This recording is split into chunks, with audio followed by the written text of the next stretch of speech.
Il vous arrive de répéter la même consigne plusieurs fois sans que votre enfant semble l'entendre. Parfois, un simple désaccord se transforme en dispute. Ces situations soulignent souvent un manque de compréhension mutuelle plutôt qu'un simple problème de discipline. Je suis Shaïda Azari, consultante à la parentalité, soutenant entre autres les familles avec des enfants neuroatypiques. En collaboration avec le Centre d'écoute et d'aide pour les Maghrébins au Québec, aujourd'hui nous allons découvrir comment établir une communication à la fois claire et bienveillante avec son enfant. Choisir le bon moment. La communication efficace ne se produit pas sous la pression ou la colère.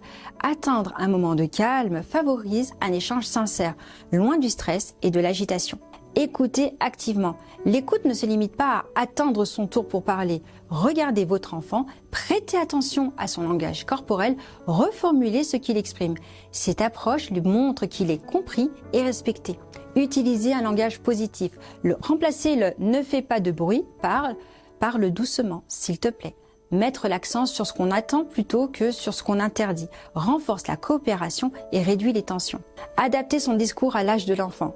Un tout petit aura besoin de consignes courtes et concrètes, tandis qu'un adolescent appréciera qu'on lui laisse la place pour argumenter et s'exprimer librement. Créer un climat de confiance.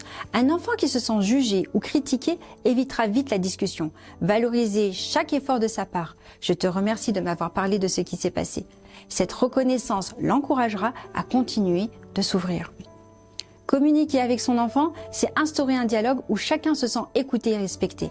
En cultivant l'empathie et la clarté, vous l'aidez à mieux comprendre ses émotions et à établir avec vous un lien plus solide et confiant. Vous souhaitez approfondir ce sujet ou poser vos questions? Rendez-vous sur www.soutienmaghreb.ca/vos questions. N'oubliez pas de vous abonner pour plus de conseils pratiques et ensemble faisons grandir cette précieuse relation parent-enfant.